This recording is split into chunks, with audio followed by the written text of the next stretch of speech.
อ่านเลยแล้วก็ตัวใหญ่กว่าตัวดาอีกนะเนี่ยเยอะยุ่งนะทุกคนเยอะยุ่งนี่ปลานิลตัวใหญ่อยู่นะฮะสวัสดีครับวันนี้มาพบกับผมจะได้ครับวันนี้ผมจะพาเพื่อนๆมาหว่านแหครับวันนี้มันคนเดียวครับผมเราดูกันว่าจะได้หรือเปล่านะครับทุกคนเดี๋ยวผมจะลองหว่างดูว่าจะได้หรือเปล่านะครับผมจะหว่างตัวบาไดแล้วทุกคนตัวบาไดนี่ต้องดักน้ำนางหน่อยครับ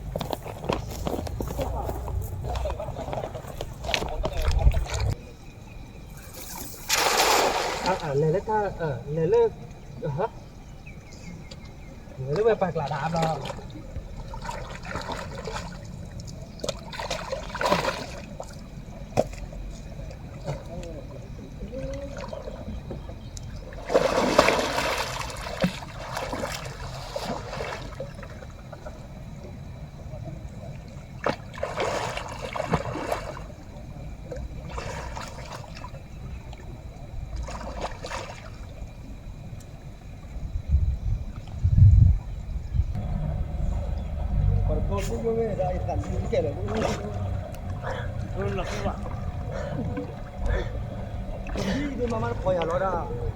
หางแดงก็ยังกักเล็ดหรืออาจจะสักนิดกว่าเดินเหมือนกันเลยด้วย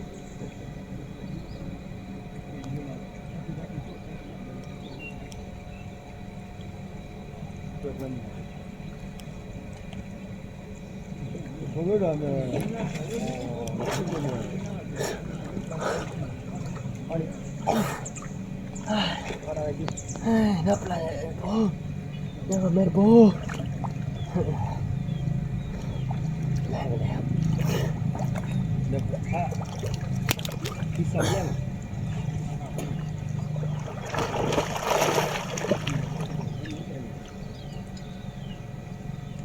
เขามีตัวละก็มีเนี่ยตัวเนี่ยตัวเนี่ยป้าไหม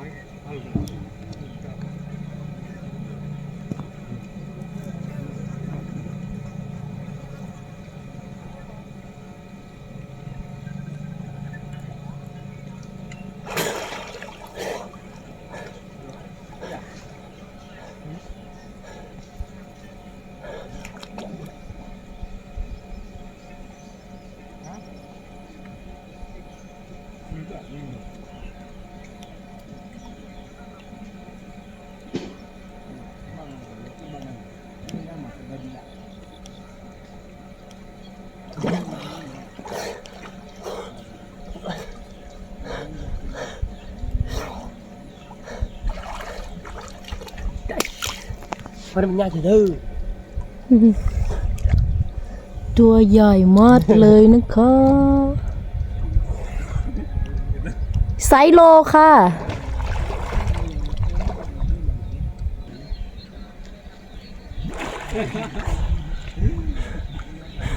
ตะปูนเลย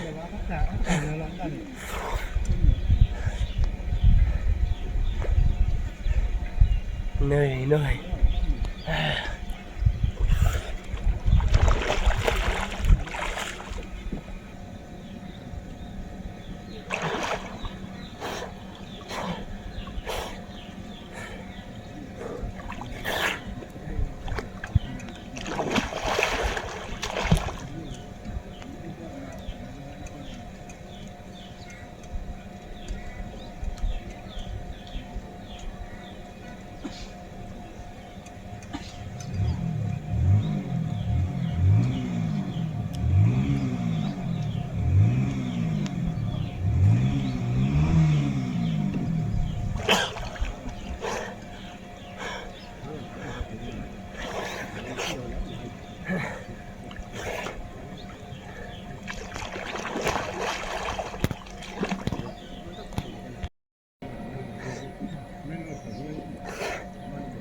nhá lê nhá người mẹ lứa bồi vậyดูมีแต่ปลาครับประมาณ5 กิโลได้ครับทุกคนโอ้มีแต่ปลาหางใดครับปลาหางแดงlà có cáiปลาหางใดrồi ไซโลไซโล ถอดเลยเดี๋ยวได้คลิป ไซโลใช่ไหมตัวดาปลาหางแดงไซโลครับ ตัวเนื้อได้ประมาณกิโลนึงครับรอบนี้ก็หมางอยู่ครับทุกคนดูนี่แค่รอบเดียวนะครับโหได้เยอะนะดูทุกคน ว้า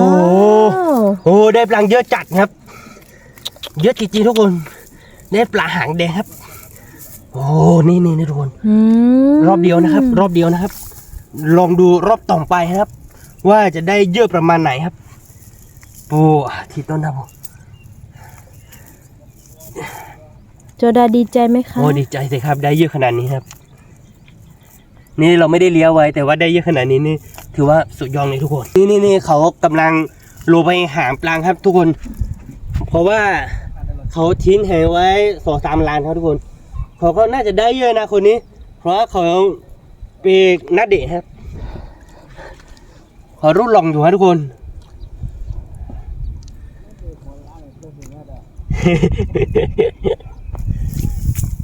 นี่รอบเดียวนี่ผมได้หลายตัวเลยนะทุกคนได้ประมาณ5 ขีดได้ครับ เกือบกิโลครับทุกคนถือว่าได้กิโลนึงครับครับเดี๋ยวผมจะลองดูนะครับว่า ตัวนี้ไม่ใช่ปลาหางแดงนะทุกคน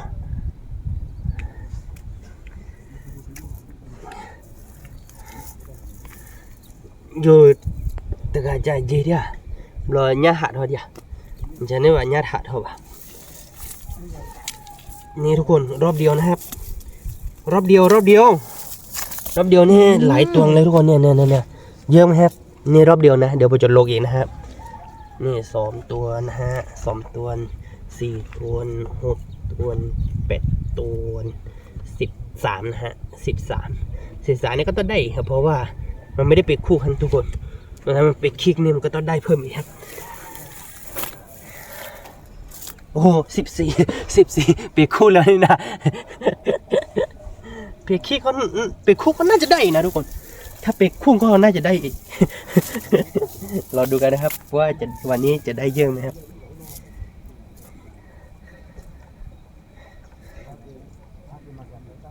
เนี่ยเขาทิ้งหายไว้3 ลังนะคนนี้หวานแห3 ล้านคน3 ล้านนี้ก็น่าจะได้เยอะนะเพราะว่าเขาทิ้งไว้สักพักหนึ่งแล้วค่อยไปเก็บนะไม่งั้นปลังที่มันอยู่ข้างล่างคือทำเป็นปลานีว่านี่คือมันจะไม่ขึ้นมาครับทุกคนเพราะว่าน้ำลึกมากที่นี่แต่ว่าช่วงนี้น้ำเย็นมากทุกคนยิ่งน้ำลึกน้ำก็ยิ่งเย็นฮะนี่ทุกคนเดี๋ยวโลรอบ2นะครับรอบ2ไม่รู้ว่าจะได้เหมือนรอบที่1แล้วนะครับนี่ขอหารักกันเยอะๆครับไม่รู้ว่าขอได้กันว่างไหมฮะส่วนผมนี่ไม่มีแฟนนะทุกคน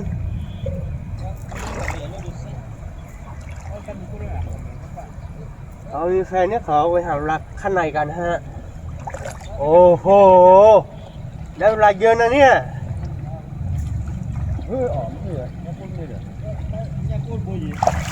อะไรก็นี่ทุกคนจะลงนะฮะดูกันนะครับว่ารอบนี้จะได้หรือเปล่านะครับ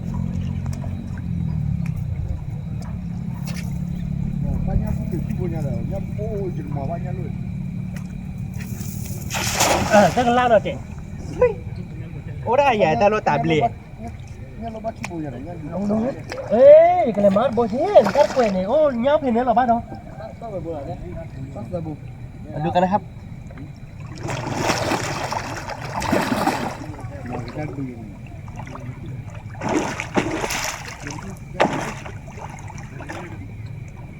นี่ครับรอบที่2ได้แค่2 ตัวครับปลานีตัวใหญ่ครับทุกคนปลานีตัวใหญ่อยู่ครับรอบที่2ได้แค่2 ตัวครับปลานีตัวนึงหางแดงตัวนึงครับเราดูกันนะครับเดี๋ยวจะหวานอีกนะครับทุกคน วันนี้ไซส์2 โลใช่ไหมโจดา ไซส์ประมาณพูดตรงๆนี่ประมาณ2 ขีดครึ่งครับทุกคนถ้าเป็น10 ตัวก็ประมาณโลนึงเดี๋ยวว่าจะวางเราตรงนู้นครับเพราะว่าตรงนี้มันมีล้องรถยนต์ครับทุกคนล้องรถยนต์นี่มันจะมีปลาเข้าไปอยู่ข้างในครับเราดูกันนะครับเดี๋ยวพงหวังดงหรือเปล่าครับถ้าดงนี่คืออาจจะได้ปลานะครับ รอบนี้กี่ตัวดีคะโจดา ไม่รู้อะทุกคนหวังว่าคนจะได้สักตัวหนึ่งนะครับตัวหนึ่งก็ดีครับหลายๆตัวนี่ไม่กล้าบอกแล้ว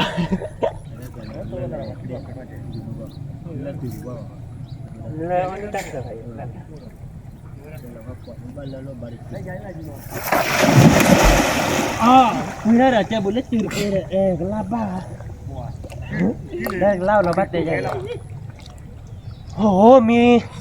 มีที่นอนปลาหนีครับทุกคนมันน่าจะมีปลาหนีตัวใหญ่ครับ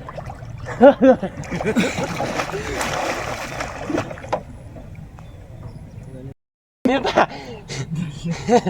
ไอ้นี่ก็มันมีที่นอนปลาหนีครับผมจับโดนไปตัวนึงแต่ว่าตอนนี้ยังไม่ได้ครับไม่รู้ว่าตัวเล็กตัวใหญ่ครับเราดูกันนะครับแต่ถ้าเอามือแบบผมไม่ตัดตาเฉยอ่ะตายเลยเล็กตาเราเลยใจก็ได้คนเขาก็ต้องพูดละตัวละตั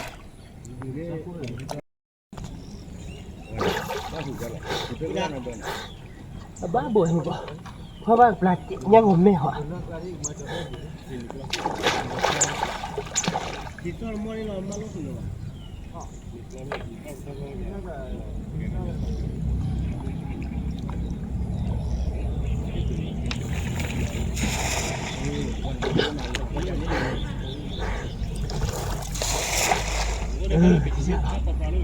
ที่ไหนยังนี่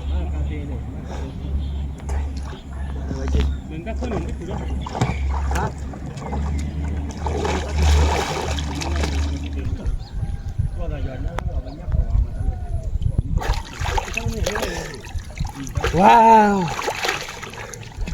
ได้ปลานิลตัวหนึ่งครับว่าได้ตัวนึงเขาอย่างนี้ครับก็ได้จริงๆนะทุกคนนี่ทีนี้ใส่ไม่ลงแล้วทุกคนใส่เล่ครับไม่เป็นไรเดี๋ยวผมจะลงใหม่ครับนี่นะให้ต่างกลมเกตนะทุกคนก็ตัวใหญ่อยู่นะครับตัวเดียวครับจะลงแหแล้วครับทุกคนไม่รู้ว่าจะได้หรือเปล่านะฮะเรียดที่แล้วครับผม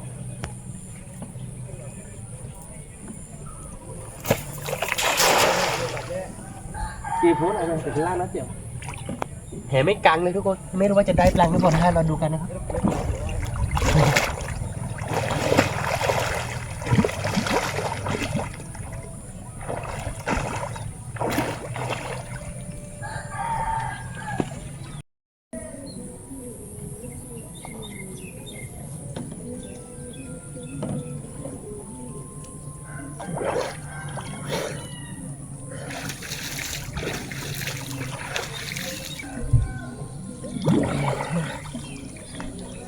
ว้าว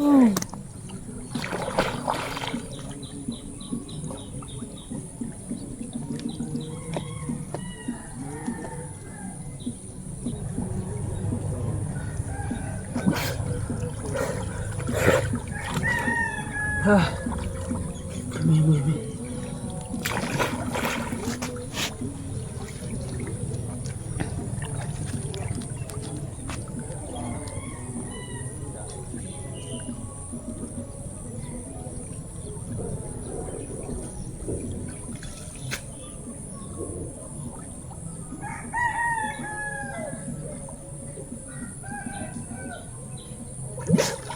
บ้านปลาดูหมดหรอมาปลีปลาดูนะปลาดูว่าปลาดูมาแล้วปลาดูหมด จะดากลัวด้วยเหรอ เนื้อปลาดุเช็ดตัวปลาดุ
นั่นเหรอ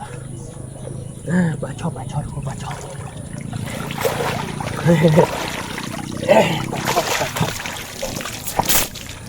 ปลาดูนี่หายไปแล้วทุกคนไม่กล้าจับฮะแล้วนี่ได้แค่2 ตัวนะปลาช่อนตัวหนึ่งปลานีตัวหนึ่งทุกคน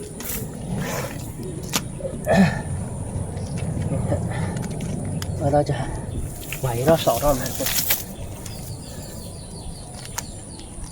ไหวสักรอบ2 รอบนะดูจะได้รอดนะทุกคนดูได้ไม่เป็นไรฮะ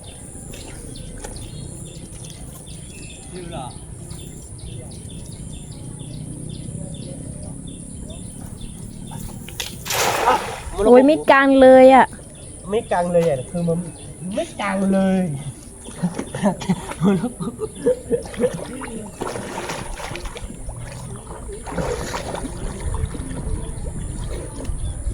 ตาแบบจ้าดอกเลยนะ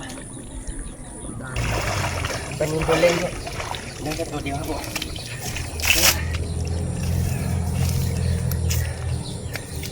นี่ครับตัวเดียวครับผมลงใหม่ครับ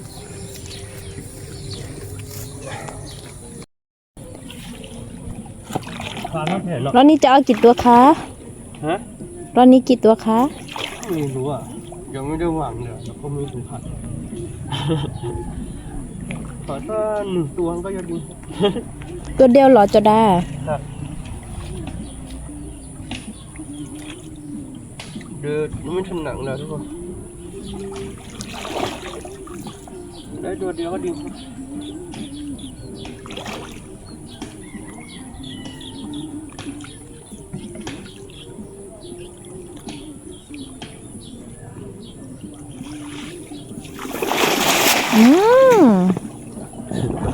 đã rồiต่อเลย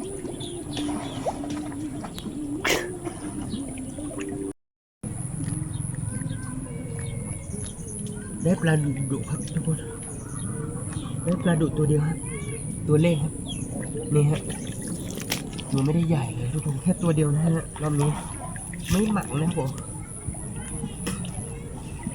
ได้แค่ตัวเดียว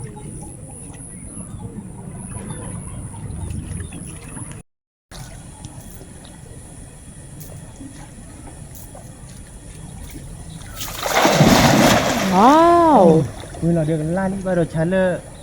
หล่อบุเลยล่าเดียวล่า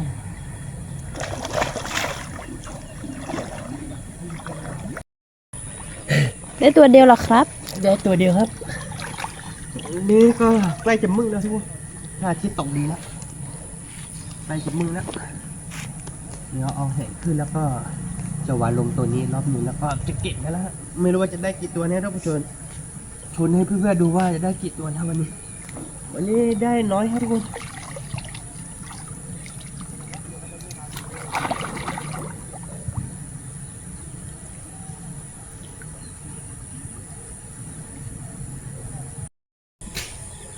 ทุกคนได้ตัวหนึ่งครับรถสุดท้ายรถสุด ว้า ท้ายว ไซส์โลเลยนะ นี่ทุกคนตัวนี้ตัวใหญ่ตัวนี้ตัวใหญ่ครับทุกคน ว้าว ตัวใหญ่กว่าจะได้อีกนะเนี่ย นี่รถสุดท้ายของเราแล้วทุกคนรถสุดท้ายจริงๆนะวันนี้ได้อยู่ครับทุกคนได้อยู่2 ตัวรอบนี้รอบสุดท้ายได้2 ตัวทุกคนปลาหางแดงตัวนึงปลาช็อตตัวนึง2 ตัวก็พอแล้วเนาะ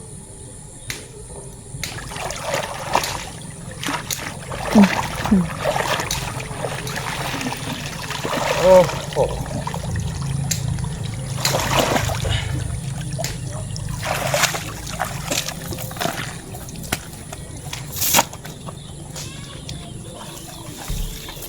ปลาช็อต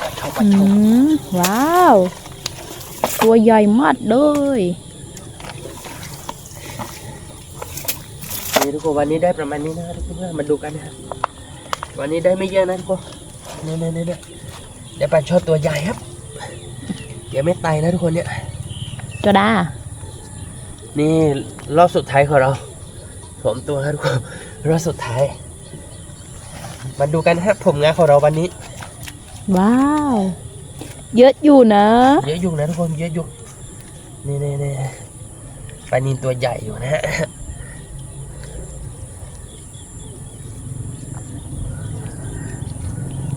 นี่ทุกคนดูกันเฮ้ยดูนี่ทุกคนวันนี้ได้เยอะอยู่นะครับเยอะนะนี่ทุกคนมาดูกันนะฮะผมงานเขาผมวันนี้ครับมาคนเดียวครับทุกคนนี่ครับปลาช่อนตัวใหญ่แล้วก็ปลานิลตัวใหญ่เยอะครับทุกคนวันนี้โอ้โหคนเดียวก็ได้เยอะเหมือนกันนะเนี่ยทุกคนถือจะไม่เยอะก็เยอะอยู่นะทุกคนนี่ปลาดุตัวไม่ใหญ่ครับทุกคนปลาดุนั่นผมกลัวนะฮะเพราะว่ากลัวมันเงียบฮะนี่ทุกคนเยอะอยู่นะครับ ได้ก็ลงกว่าได้ครับทุกคนวันนี้ได้ประมาณนี้นะครับผมเยอะไหมครับทุกคน เยอะมากเลยค่ะ อ้อวันนี้จะไม่ได้ทำกินนะครับทุกคนคือ ตอนนี้มันใกล้จะมืดนะครับทุกคนเดี๋ยวเราก็จะกลับบ้านกันแล้วครับผมชวนให้ดูเฉยๆให้ทุกคน วันนี้ได้น้อยครับสำหรับคลิปนี้ก็คนไม่มีอะไรมากครับเพื่อนๆเนี่ยถ้าชอบใจคลิปของผมก็อย่าลืมกดไลค์กดแชร์ให้เพื่อนๆดูครับผมเจอกันคลิปวิดีโอหน้าครับผมสวัสดีครับ